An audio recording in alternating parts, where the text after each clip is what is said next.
बिस्मिल्लाहिर्रहमानिर्रहीम अस्सलाम वालेकुम रहमतुल्लाहि वबरकातुहू।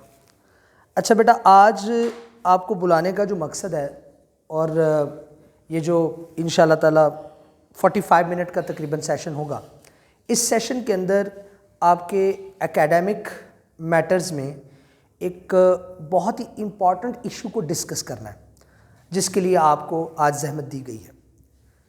और वो ये है कि आपको पता है, मैं थोड़ी सी बात को समराइज़ करता हूँ कि हम लोगों ने 6 माह तकरीबन कोरोना वायरस के देखे और होता कुछ यूँ था कि मैट्रिक के पेपर्स के बाद एफएससी प्री फर्स्ट ईयर की क्लासेस लग जाती थी एकेडमीज़ में, कॉलेजेस में, प्राइवेट सेक्टर्स में, और हम प्री फर्स्ट ईयर की क्लास लेना शुरू कर देते थे और बच्चे जो है वो कॉलेज खुलने तक तकरीबन 3-4 चैप्टर पढ़ लेते थे।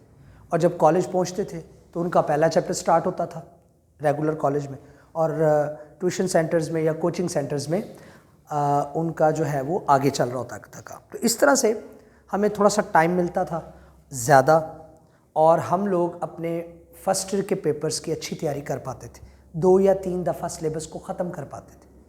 लेकिन अनफॉर्चुनेटली अल्लाह ताला की कोई विल थी, इसमें कोई बेहतरी थी। हम लोगों के ऊपर 6 माह का एक ऐसा टेन्योर आया, एक ऐसा टाइम आया जिसमें हम लोग काफ़ी ज़्यादा मुतासर हुए। ज़िंदगी के मुख्तलिफ़ डिसिप्लिन्स एंड सब डिसिप्लिन्स मुतासर हुए, लेकिन जो सबसे ज़्यादा चीज़ मुतासर हुई है ना, वो एजुकेशन है।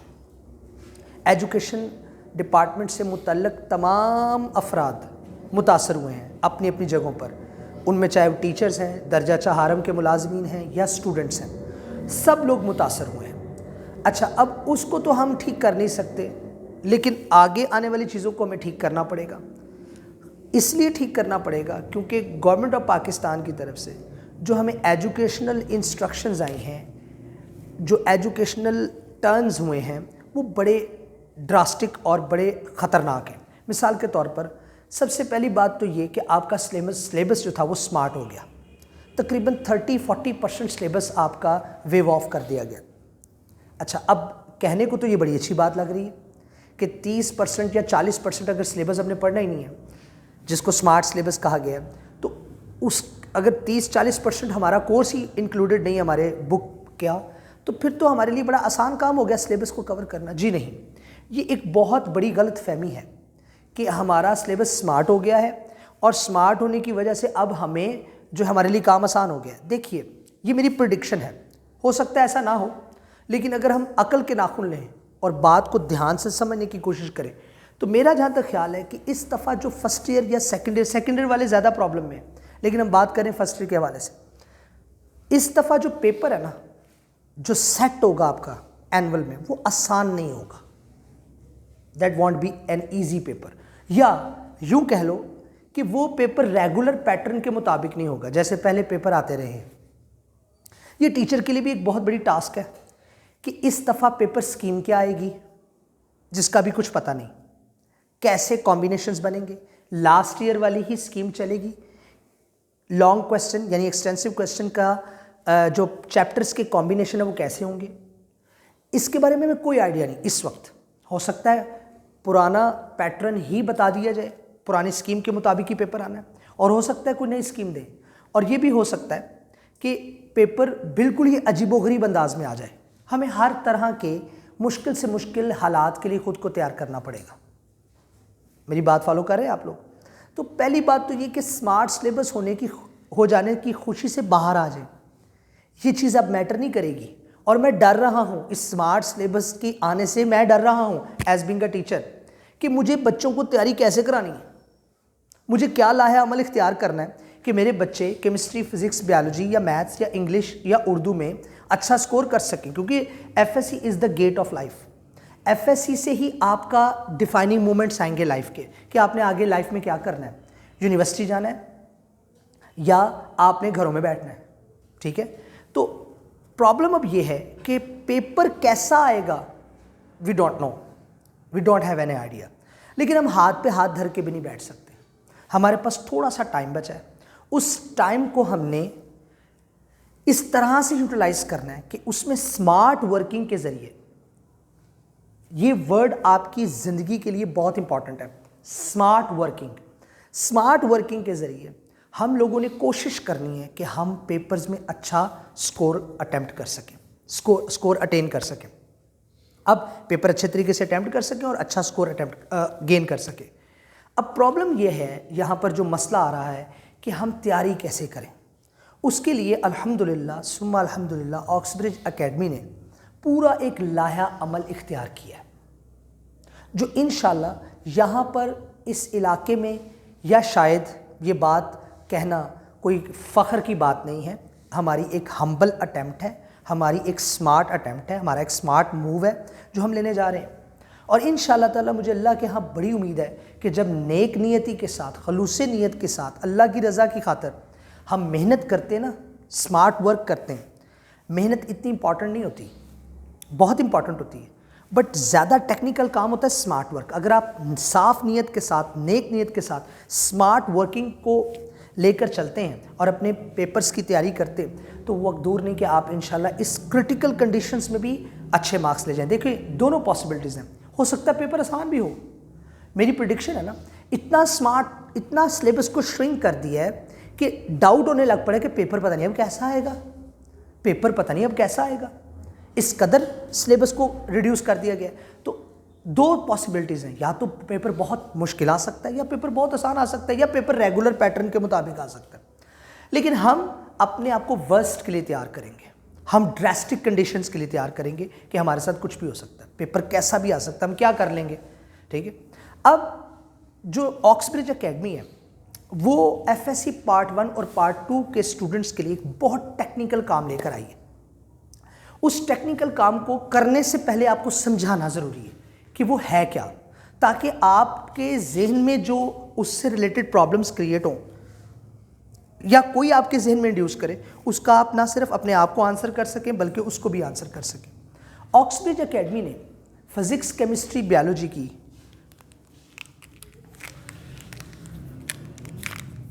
5 असाइनमेंट्स तैयार की हैं।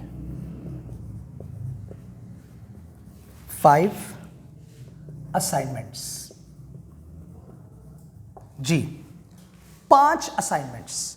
असाइनमेंट्स को आप इजी लफ्ज़ों में अगर समझना चाहें तो आप यूं समझ सकते हैं कि 5 पेपर्स तैयार किए हैं, 5 पेपर्स तैयार किए हैं। इन 5 पेपर्स में अगर हम इन 5 पेपर्स को गौर से देखेंगे, जब भी आपको ये दिए जाएंगे, इन 5 पेपर्स में टोटल मार्क्स, हर पेपर का, हर असाइनमेंट का जो टोटल मार्क्स होंगे वो होंगे 123, 123, 123। बातों को गौर से सुनना, 123 नंबर की 5 असाइनमेंट्स आपको दी जाएंगी। We will give it to you. अब हर असाइनमेंट में 5 असाइनमेंट है, हर असाइनमेंट में 17 MCQs होंगे, 17 MCQs होंगे, 66 शॉर्ट ऐसे क्वेश्चंस होंगे जिनके शॉर्ट आंसर्स करने होंगे।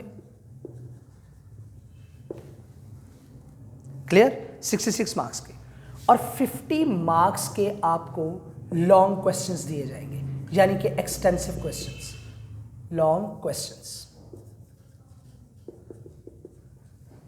17 नंबर के MCQs, 66 नंबर के क्वेश्चंस जिनके शॉर्ट आंसर्स करने होंगे, और 50 नंबर के लॉन्ग क्वेश्चंस, 50 नंबर के लॉन्ग क्वेश्चंस। 5 असाइनमेंट्स दी जाएंगी। अगर 5 असाइनमेंट्स हमें दी जाती हैं और हर एक के मार्क्स के कंटेंट्स ये हैं, यानी अगर 17 आपके पास MCQs हैं 17 नंबर के, 66 नंबर के शॉर्ट क्वेश्चन, शॉर्ट आंसर्स हैं, यानी ऐसे क्वेश्चन जिनके शॉर्ट आंसर्स लिखने, तो इसका मतलब 2 नंबर का शॉर्ट आंसर अटेम्प्ट करना होता है ना, तो इसका मतलब आपको कितने, 66 हैं तो मतलब कितने शॉर्ट आंसर्स करने होंगे क्वेश्चंस के? 66, 33 आपके पास शॉर्ट ऐसे क्वेश्चंस आएंगे जिनके आपको शॉर्ट आंसर्स करने होंगे। ऐसे ही 17 नंबर के तो हो गए MCQs, यानी 17 MCQs हो गए, एक नंबर का एक MCQ होता है। 33 ऐसे क्वेश्चंस होंगे जिनके शॉर्ट आंसर्स करने होंगे 66 नंबर के, और 50 नंबर के लॉन्ग क्वेश्चंस आते हैं, सॉरी 40 मार्क्स के, सॉरी 5 क्वेश्चंस होते हैं ना, 8 नंबर का एक, हाँ जी, 40 नंबर के आपके पास क्या आते हैं, लॉन्ग क्वेश्चंस। अब जो 40 नंबर के लॉन्ग क्वेश्चंस है ना, 40 नंबर के, ये 5 सवालों की शक्ल में आएंगे। मैं लास्ट ईयर पेपर के मुताबिक बात कर रहा हूं, जो कि अभी तक कंफर्म है कि पेपर पैटर्न ऐसा ही होगा। 17 नंबर के एमसीक्यूज, 66 नंबर के टोटल शॉर्ट क्वेश्चंस और 40 नंबर के टोटल लॉन्ग क्वेश्चंस। अच्छा, जो 40 नंबर के टोटल लॉन्ग क्वेश्चन है ना, 5 लॉन्ग क्वेश्चंस होंगे जिनमें हर क्वेश्चन के 2-2 पार्ट्स होंगे। हर क्वेश्चन के 2-2 पार्ट्स होंगे। हर क्वेश्चन के हर पार्ट का नंबर होगा 4, यानी कि अगर 10 हों, 5 क्वेश्चंस अगर दिए जाए, हर क्वेश्चन के 2-2 पार्ट्स हों, तो एक क्वेश्चन का 4 नंबर हो तो 8 जो आपके पास 10 जो आपके पास आएंगे क्वेश्चंस, उनके टोटल नंबर कितने बन जाएंगे, 40। ठीक है, यानी कि हमारे पास तकरीबन पेपर में 10 ऐसे क्वेश्चंस होंगे 4-4 नंबर के, जिनके आपको लॉन्ग आंसर्स अटेम्प्ट करने होंगे। समझ आ रही बातों की, समझ आ रही बातों की। अच्छा, यानी 123 नंबर का पेपर आएगा।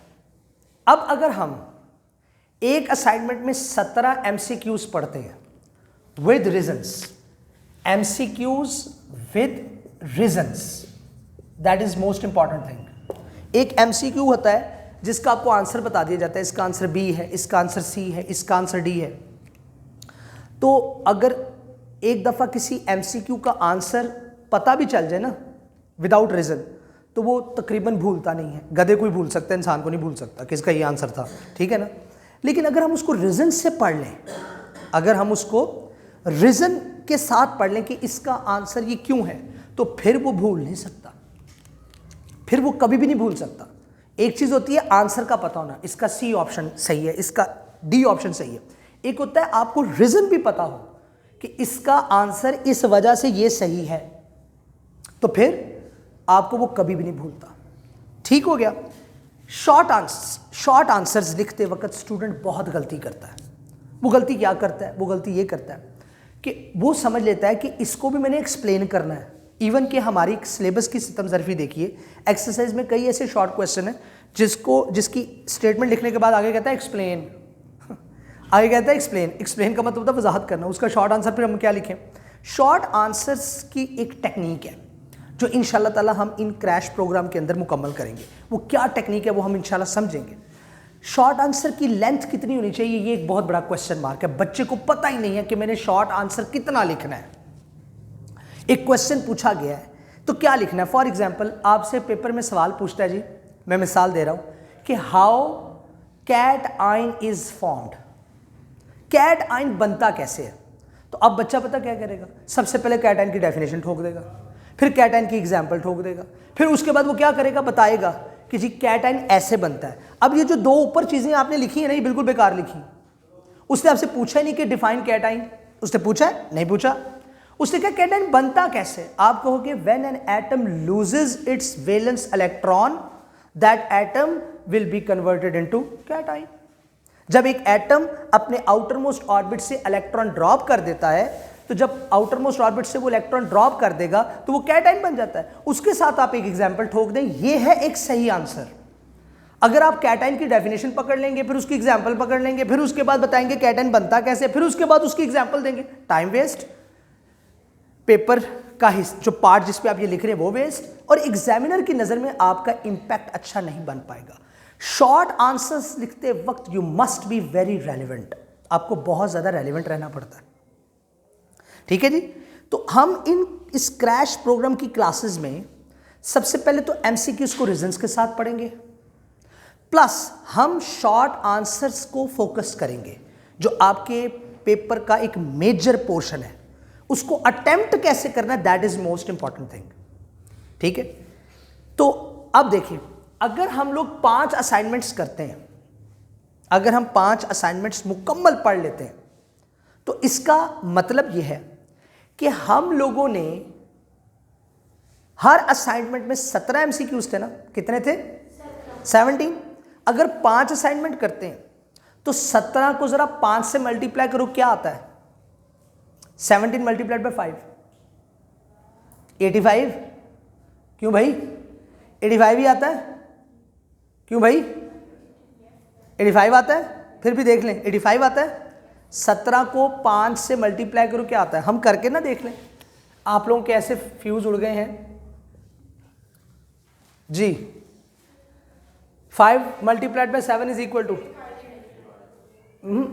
5 multiplied by 7 is equal to 35। 5 आ गया, 85 हो गए। यानी अगर हम 5 असाइनमेंट करेंगे, अगर हम 5 असाइनमेंट्स करेंगे तो हमारे टोटल कितने एमसीक्यूज तैयार होंगे? With reasons, with reasons, not with only the answers. हम लोग एमसीक्यूज को रीजंस के साथ डिस्कस करेंगे, जिससे इंशाल्लाह वो एमसीक्यू कभी भी भूल नहीं सकता। अच्छा, अब आपसे मेरा एक सवाल है, ये एमसीक्यूज मैं कहां से लिखूंगा बताएं जरा, ये कहां से लाऊंगा मैं ये एमसीक्यूज? ऑब्वियसली आपकी बुक से? जी नहीं, सिर्फ आपकी बुक से नहीं, पास्ट पेपर में जितनी बार एमसीक्यूज जो आ चुके हैं वो इन 5 असाइनमेंट के पेपर्स में शामिल होंगे।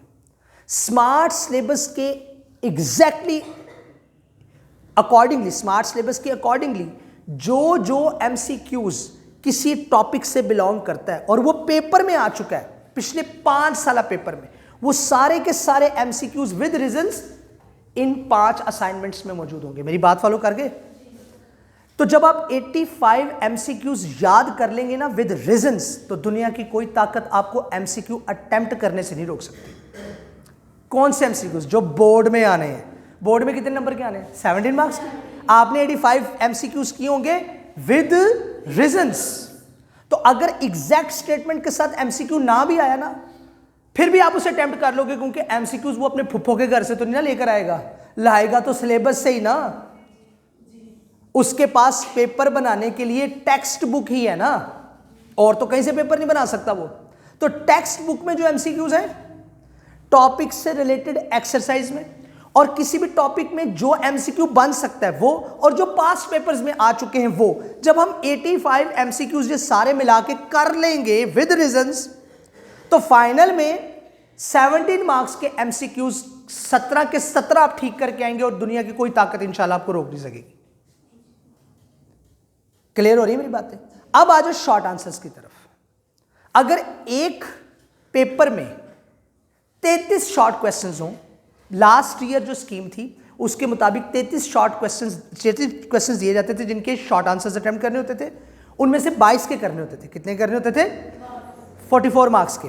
तो अगर आप 33 क्वेश्चंस ऐसे अटेम्प्ट करते हैं जिनके आपने शॉर्ट आंसर्स देने हैं, तो एक पेपर में कितने शॉर्ट क्वेश्चंस होंगे? 33। और 5 में कितने होंगे? 33 मल्टीप्लाइड बाय 5, 165। कितने? 165। अगर आप 5 असाइनमेंट्स पढ़ते हैं तो मतलब आपने 165 शॉर्ट क्वेश्चंस तैयार किए विद आंसर्स समझकर, क्योंकि वो शॉर्ट क्वेश्चन हमने यहां पर समझाने हैं, वो शॉर्ट क्वेश्चन हमने यहां पर समझाने हैं, वो शॉर्ट क्वेश्चन हमने यहां पर, तो अगर हमने वो समझाने हैं तो 165 शॉर्ट क्वेश्चन पूरी टेक्स्ट बुक में नहीं है। अब ये 165 शॉर्ट क्वेश्चन मैं कहां से लाऊंगा? पास्ट पेपर्स में से, जो स्मार्ट सिलेबस के एन मुताबिक आपके टॉपिक्स हैं उनसे रिलेटेड जो शॉर्ट क्वेश्चंस टेक्स्ट बुक की एक्सरसाइज में और जो पास्ट पेपर्स में आ चुके हैं, या जो मेरे तजर्बे के मुताबिक या मुतलका टीचर के मुताबिक पेपर में आ सकते हैं, वो सारे के सारे हम इन 5 असाइनमेंट्स में मिला देंगे। फुफ्फो के घर से पेपर नहीं बनाएगा एग्जामिनर, बनाएगा इसी केमिस्ट्री की पार्ट 1 की आपकी टेक्स्ट बुक से, बनाए जहां से मर्जी बनाए। अब पेपर में आपने कितने अटेम्प्ट करने हैं? 22 शॉर्ट क्वेश्चन आपने अटेम्प्ट करने हैं फाइनल में। तो जिसने 165 शॉर्ट क्वेश्चंस के आंसर्स याद किए हो ना, मैं स्टैंप लगा के देता हूं अपने नाम की, मनी बैक गारंटी, 10,000 रुपये नाम दूंगा अगर ये गलत हो जाए, बल्कि 10,000 क्या, क्योंकि मैं हार ही नहीं सकता, 10 लाख कर लो, ठीक है, 10 करोड़ कर लो, क्योंकि अगर 165 शॉर्ट क्वेश्चन आपने वाकई याद किए हुए ना समझ कर, तो दुनिया की कोई ताकत आपको 22 शॉर्ट क्वेश्चन फाइनल पेपर में अटेम्प्ट करने से नहीं रोक सकती। ये टेक्निकल बात है, क्योंकि वो शॉर्ट क्वेश्चन भी कहां से आए होंगे? जो हमने देने हैं बुक से, पास्ट पेपर से। क्लियर हो रही बात? अब 85 एमसीक्यूज याद कर लिए, 65 शॉर्ट क्वेश्चंस तैयार कर लिए, ठीक है जी। अब आ जाए लॉन्ग क्वेश्चंस की तरफ। एक पेपर में 10 लॉन्ग क्वेश्चंस होते हैं, कितने?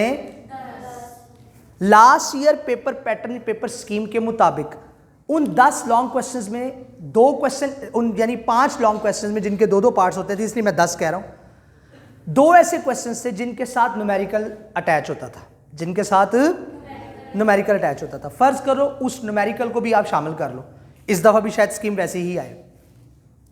तो अगर 2 न्यूमेरिकल हो गए, अगर 2 न्यूमेरिकल हो गए तो 10 टॉपिक में से तो 2 न्यूमेरिकल निकल के बाकी कितने बचे? 8 टॉपिक। बात फॉलो कर रहे हो? और असाइनमेंट्स कितनी देनी है आपको? 5। 8 को 5 से मल्टीप्लाई करो क्या आता है?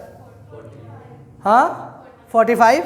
यानी पूरे टेक्स्ट बुक के स्मार्ट सिलेबस से हम कितने टॉपिक तैयार कर पाएंगे बताएं? 45। अगर हम ये 5 असाइनमेंट कर लेते हैं कितने टॉपिक तैयार कर पाएंगे? 45। और ये टॉपिक कहां से मैं लाऊंगा? फुफ्फो के घर से? नो, पास्ट पेपर से, टेक्स्ट बुक के स्मार्ट सिलेबस से, और अपने तजर्बे के मुताबिक जो मैं एक्सपेक्ट करता हूं कि शायद पेपर में आ जाएगा, वो क्वेश्चन के टॉपिक्स बना, वो टॉपिक्स के क्वेश्चंस बनाकर मैं इन 5 असाइनमेंट्स में इंक्लूड कर दूं। अब ये है crash program, the most technical way to grab all the problems which are suppose to be suffered by the students. Student level पर जो जो प्रॉब्लम्स आ सकती हैं उसका ये एक प्रैक्टिकल सोल्यूशन आपको दे रहा हूं। 85 MCQs, 166 शॉर्ट क्वेश्चन और तकरीबन 35 से 40 टॉपिक्स। और अगर 2 न्यूमेरिकल आए हर पेपर में, अगर 2 न्यूमेरिकल आए हर पेपर में, तो टोटल 5 असाइनमेंट्स करके हम कितने न्यूमेरिकल कर लेंगे? 10। तो हम सेफ साइड खेलेंगे, हम 10 न्यूमेरिकल सिर्फ नहीं करेंगे, हम उसमें 10 और ऐड करेंगे। 10 और वो मैं कहां से ऐड करूंगा? पुप्पो के घर से? नो, पास्ट पेपर्स में जो बार बार न्यूमेरिकल्स आए वो, पास्ट पेपर्स के अलावा जो एक्सरसाइज में न्यूमेरिकल हैं related to the topics which are including in the smart syllabus, वो वाले, और जो न्यूमेरिकल मैं समझता हूं कि आ सकता है वो वाले। ये सारी चीजें जब एक जगह पर इकट्ठी होंगी तो आपकी बनेंगी ये 5 असाइनमेंट्स जिनको हमने करना है। दैट इज आवर टारगेट, ये है हमारा टारगेट। और ऐसा करने के लिए मुझे अपनी एफर्ट तो चाहिए ही है, मुझे अल्लाह से मदद चाहिए है, लेकिन मुझे आपका भरपूर तावन चाहिए। बेटा देख लें, कंफर्ट जोन से बाहर आना पड़ेगा। ये काम जितना 10-15 मिनट में मैंने आसानी से बता दिया ना, ये उतना आसान है नहीं। इंसान के अंदर ना 4 चीजों का होना बहुत जरूरी है। अगर एक भी कम हो जाए ना, इंसान कभी भी अपनी मंजिल पे नहीं पहुंच सकता जो उसने डिजाइन किया। उन 4 चीजों को मैं बताता हूं, लेकिन अगर आप तावन नहीं ना करेंगे, अगर आप अपने आप को कंफर्ट जोन से बाहर नहीं निकालेंगे, यार सबसे आसान काम दुनिया का पता क्या है? पढ़ना। ना आपको खाने की फिक्र अम्मा अब्बा ने देना है, ना आपको फ़ी की फिक्र अम्मा अब्बा ने देना है, चाहे वो अपनी ख्वाहिशात का जनाजा उठाएं, आपकी वो फ़ी, आपकी वो हर मामलात को पूरा करेंगे जैसे भी करके, ऐसा है ना। ना आपको पहनने की फिक्र है क्योंकि अम्मा अब्बा ने कपड़े बना के देने, पूरा इंजॉयमेंट है, बस पढ़ना है। इससे ज़्यादा इजी काम ही कोई नहीं। आपके पेरेंट्स, आपके लवाहिकीन, आपके रिश्तेदार आप पर इन्वेस्ट करते हैं, पुत्र पढ़ ले, फलाने पढ़ ले, और उसके इवज में वो सिर्फ एक्सपेक्ट कर सकते हैं कि हमारा बेटा या हमारी बेटी खिदमत गुजार होगी या हमारा ख्याल रखेगी। अगर आपके कमाई उनके नसीबों में नहीं है तो दुनिया की कोई ताकत उनको खिला नहीं सकती। तो वो एक ब्लाइंड इन्वेस्टमेंट कर रहे होते हैं अपनी औलाद के ऊपर। उन्हें भी पता होता है पता नहीं हम जिंदा रहेंगे कि नहीं, लेकिन हमारे बच्चे पढ़ जाएं, हमारे बच्चे किसी मंजिल मकसूद पे पहुंच जाएं। तो डेफिनेटली ये तो बात श्योरिटी नहीं दी जा सकती कि आप उनकी खिदमत करेंगे इकोनॉमिकली या सोशली, लेकिन अभी आप जिंदगी के उस फेज में हैं जो इंतहाई कंफर्टेबल फेज है, और आपने इस फेज में रहते हुए इस तरह से पढ़ना है कि आप अच्छे मार्क्स ले सकें। यह टारगेट है बस अभी फिलहाल। ताकि आगे आने वाला जो आपकी ज़िंदगी है वो सिक्योर हो सके। बेटा या तो अगर आपने गंडेरियाँ लगानी हो ना और आपने घरों में आटे गूंदने हो तो जाके घर बैठ जाओ, कोई फ़ायदा नहीं। लेकिन अगर कुछ अचीव करना है तो उसके लिए कंफर्ट जोन से सबसे पहले बाहर आओ। मैं संडे को जब क्लासेस बुलाता हूँ ना बच्चों की, तो बच्चे कहते हैं सर संडे को ना बुलाया करें, मैं नीनो आती है। नीनो आती, नीनो मैंने बनाया हुआ है। बच्चियाँ मुझे कहती हैं 10th क्लास की, सर हमारी नींद नहीं पूरी होती। मैंने कहा मैं आपके ना गले दबा दूंगा सबके। नींद नहीं आती? क्या मुझे संडे को कोई काम नहीं है? मैं वेला हूँ, घर से निकला हूँ, क्या मेरी कोई फैमिली नहीं है? किसका दिल करता है संडे को सुबह 7 बजे उठ के नहा धो के कपड़े पहन के यूनिफॉर्म पहन के वीडियो के सामने खड़ा हो जाए, आपके सामने आ जाए? किसका दिल करता है? रज़ाई बड़ी अच्छी लगती है, सर्दी हो ना, बेड टी मिलती है गर्मा गर्म, वो छोड़कर यहां आ गए। मैं कंफर्ट जोन से बाहर नहीं आया, तो आप क्यों नहीं कंफर्ट जोन से बाहर आ सकते? That is my question. मैं 40 साल की उम्र में कंफर्ट जोन से बाहर आ गया हूं और इनके मैंने कुछ पैसे भी नहीं लेने आपसे। मेरा क्या इंटरेस्ट है? मेरा क्या इंटरेस्ट? आपने तो वही पैसे देने जो फी दे रहे हैं, या तो कि मैंने उसके अलावा कोई पैसे आपसे मांगे? नहीं मांगूंगा भाई। पॉइंट ये है कि मेरा क्या इंटरेस्ट है? आपकी कमाई मेरे नसीब में आएगी? स्टूडेंट तो इतना जो है ना वो अजीबो गरीब हो सकता है, होते भी हैं, कुछ अच्छे भी होते हैं, कुछ बुरे भी होते हैं। रास्ते में मिल भी जाए ना तो रास्ता चेंज कर लेते हैं कि टीचर को सलाम करना पड़े। कुछ ऐसे भी होते हैं जो दूर से झुक जाते हैं, सर सर सर। दोनों को देख के हम एक्सट्रीम कंडीशंस का शिकार होते हैं। जो अदब करते हैं, एहतराम करते हैं, दिल को बड़ी खुशी होती है। जो अदब नहीं करते, बड़ा अफसोस होता है कि यार हमने इनका क्या बिगाड़ा, पता नहीं किस चीज़ का गुस्सा है। तो कहने का मकसद सिर्फ ये है कि you will have to come out from your comfort zone. बाहर आओ आसानी से। ये काम आसानी से नहीं होगा। ये 5 असाइनमेंट 2 महीने 2.5 महीने भी ले सकती हैं। अगर एक असाइनमेंट पर हम 8 से 9 दिन लगाएं, सेफ साइड खेलें, अगर 10 दिन लगा लें, क्योंकि बहुत तेजी में तो पढ़ाना मकसूद नहीं है ना, बात समझाना मकसूद है, तो भाई आपको कम से कम 2 महीने चाहिए इस काम को पूरा करने के लिए। और उसके लिए ये आसान नहीं होगा, क्योंकि आपके रेगुलर लेक्चर भी चल रहे होंगे और आपकी क्रैश प्रोग्राम यानी इन असाइनमेंट्स की क्लास भी चल पड़ेगी। आप कंफर्ट जोन में नहीं रहेंगे। अगर आप सोचें कि हम हैप्पी बर्थडे टू यू भी अटेंड कर लें, हम फ्यूनरल्स भी अटेंड कर लें, हम वेडिंग सेरेमनीज भी अटेंड कर लें, हम चिल भी कर लें, हम नीनो भी पूरी कर लें और हम ये काम भी कर लें, हमारे नंबर भी आ जाएं, ऐसा नहीं हो सकता। मैंने कहा कंफर्ट जोन से बाहर आना पड़ेगा। इसके लिए देखें 4 गोल्डन रूल्स हैं जिंदगी में कुछ करने के। I am not talking about successful life, I am talking about to get something in your life, to achieve. Achievement कुछ और चीज का नाम है, ये एक अलग फलसफा, अलग फिल्म है। नंबर 1, 4 चीजें चाहिए आपको। ये 4 चीजें ना अपने जहन के 4 कॉर्नर्स बना के ना उसमें पेनिट्रेट कर दो। Number 1, purpose. गोल सेट करो, डिफाइन करो अपने आप को मैंने करना क्या है। That is very very important question. अगर आपकी जिंदगी में पर्पस नहीं है ना, आप बिल्कुल कुछ नहीं कर पाओगे, एक डल लाइफ गुजारोगे। एक एनिमल में और आप में कोई फर्क नहीं होगा। First of all define your purpose. Purpose define कर ले, मकसद। पर्पस डिफाइन करने के बाद जो अगली चीज आपको चाहिए ना, वो चाहिए पेशेंस, सब्र। क्योंकि पर्पस को हासिल करने के लिए ना बहुत मुश्किलात का सामना करना पड़ता है। गुर्बत, हेल्थ, ठीक है, लोगों का हसद। इंसान के अंदर एक कैफियत है जिसका नाम है इंफीरियरिटी कॉम्प्लेक्स। आपको लड़ना होता है गुर्बत से। माँ बाप के हालात समटाइम अच्छे नहीं होते, वो फी पे नहीं कर पाते, फिर भी आपको एकेडमी जाना है, कॉलेज जाना है, क्योंकि पढ़ना है, पर्पस है, उसको हासिल करना, उसके लिए पढ़ाई जरूरी है। तो गुर्बत आएगी, अफलास, पॉवर्टी। तो पर्पस डिफाइन करने के बाद पेशेंस, सब्र रखें। No problem, your time will come इंशाल्लाह, one day at a time. आपको पर्पस डिफाइन करने के बाद पेशेंस से काम लेना है, सब्र। रास्ता मुश्किल है, कांटे हैं, पत्थर हैं, रोड़े हैं, टोए हैं, चलना पड़ेगा सब्र के साथ।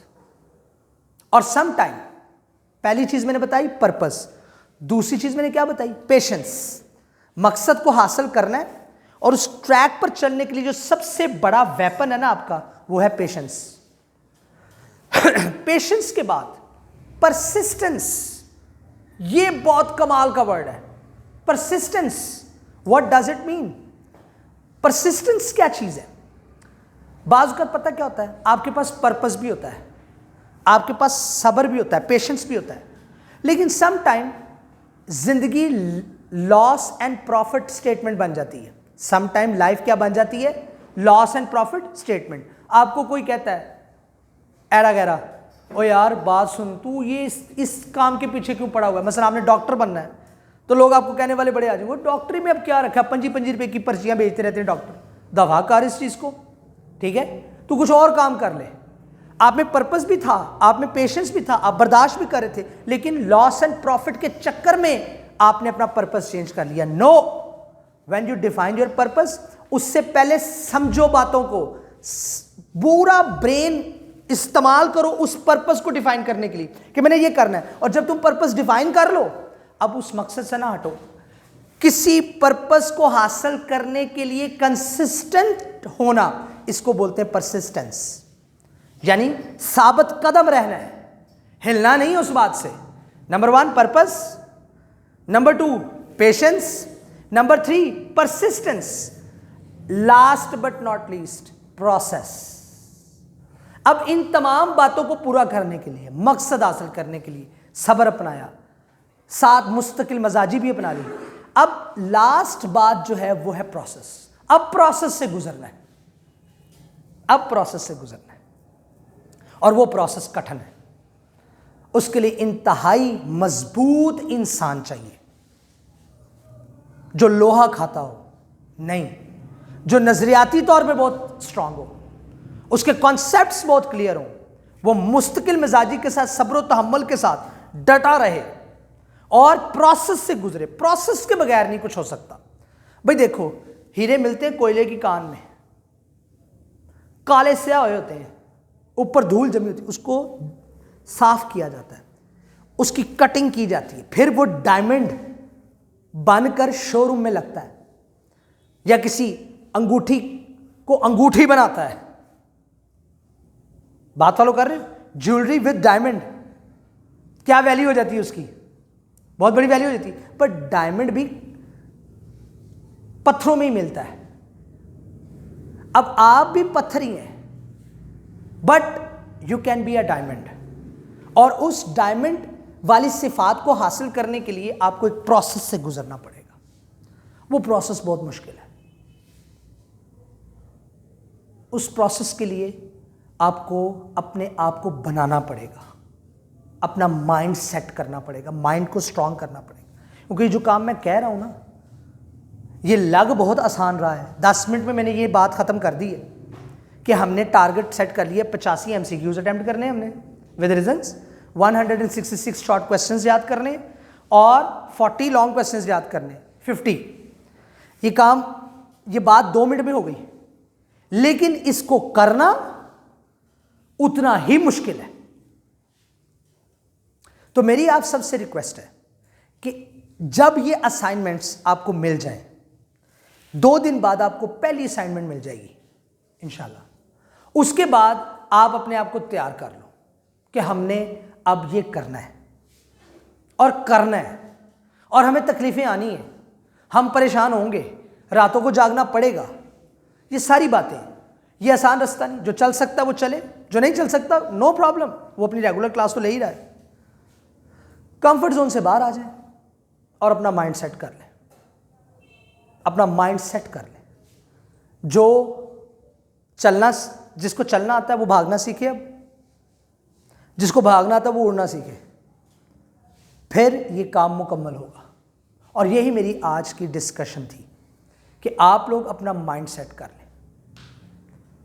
और ये काम फिजिक्स, केमिस्ट्री, बायोलॉजी, मैथ्स, 4 आपके जो सब्जेक्ट्स हैं FSC के, चारों सब्जेक्ट्स की आपको असाइनमेंट्स दे दी जाएंगी। और इंशाल्लाह ताला ये तमाम प्रोसेस इस ऑक्सब्रिज एकेडमी की छत के नीचे होगा, अल्लाह की मेहरबानी से इंशाल्लाह। और मेरी हर अपने या पराए स्टूडेंट से ये रिक्वेस्ट है कि इस प्रोग्राम के अंदर ज़रूर शामिल हो जाए, ताकि आप उस तरीके से काम कर सकें। बच्चे ना पागल हुए होते हैं, सुबह कॉलेज शाम को एकेडमी, रात को घर, सुबह कॉलेज शाम को एकेडमी, रात को घर।